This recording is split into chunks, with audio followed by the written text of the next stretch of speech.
Are not able to speak at in our current form of public comment within the 30 minutes of beginning. They are coming to our committee meetings to speak out on different topics because they were not able to speak during the actual full council meeting public comment. So I will say that does happen, and that wound up does transferring into the actual committee meetings because there isn't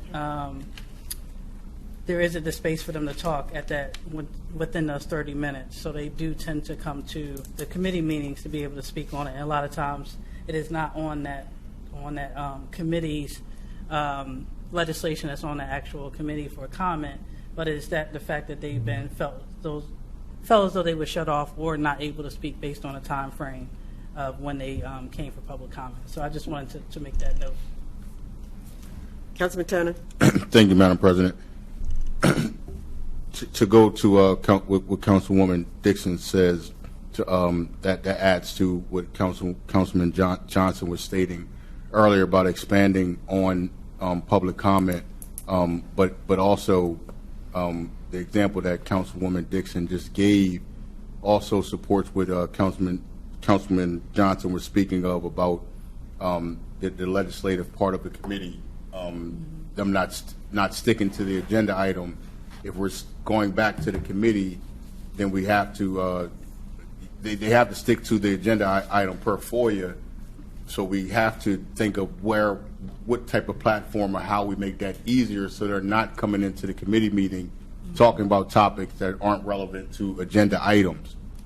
Because myself as a chair and I know other people that are chairs, we don't want to cut the person off when they're talking about something like that. But if we're in violation of FOIA, we have no choice. So we have to make sure that we correct public comment and get it right, or even expand on it so we can kind of make it right for people to feel as though it's fair. Councilman Frill spoke about no one in the community has come to him and stated it. But in the last 3 years, I have been here at public comment, and I've heard numerous people speak about not being able to catch the list prior at 5:45 and not being able to speak prior, and they complained about the list or being there on time. So it has been said on public record and on public comment of us kind of tweaking it or helping or expanding it or changing up what we did. I think to Council President, I think you expanded this session a little further with, I think, 15 minutes, 5:45. I think before it might have been at 5:30 cutoff to speak in public comment, but you did add that other 15 minutes, and that was great. But I think that we need to think about other alternative measures to kind of get this right, or at least push the envelope towards of getting it right and being transparent and giving the public an opportunity to speak. That's all I have, Madam President. Councilman Johnson. And again, I thank you, Councilman Turner and Councilwoman Dixon. And I'm right in line with you all in that I think we need to expand access. And again, this is doing research. I mean, if you look at the city of Philadelphia, you can call or you can email ahead of time to sign up, but it just has to be by that Wednesday by 5 p.m. the day before the session in which you're testifying. So if we have a simple email access to it, this will open it up to the community. So again, our job is to think outside the box. Like, how can we make it easier for citizens to engage? And that may be another way that you don't have to physically be there. You can sign up through email, and obviously if you don't come, if you're not there when it's called, then you get passed. But that's a way we can open this up to our citizens, because I certainly understand, I don't hear it necessarily in my district, but in other districts I do hear the complaints. So we need to look at maybe technology as a way to opening up the city to our citizens. So that's my 2 cents, and I'm certainly looking forward to working with everyone to making sure we can open it up to the citizen using technology. We're seeing no more discussion from members of council. Is there any comments from the public? Please introduce yourself, sir.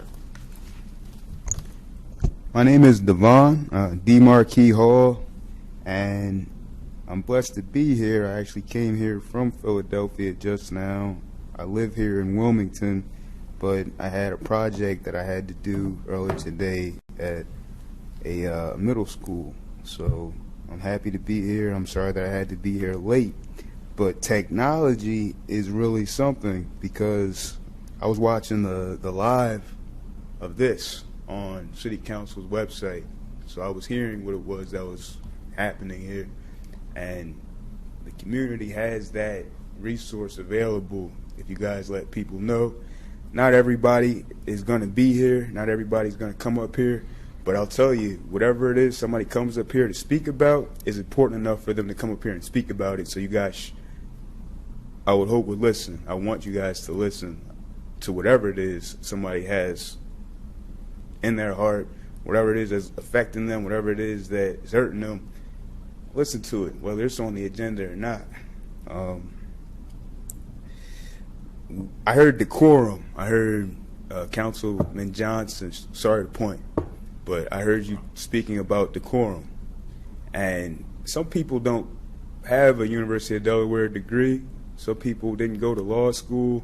Some people didn't finish middle school. They didn't even get to high school.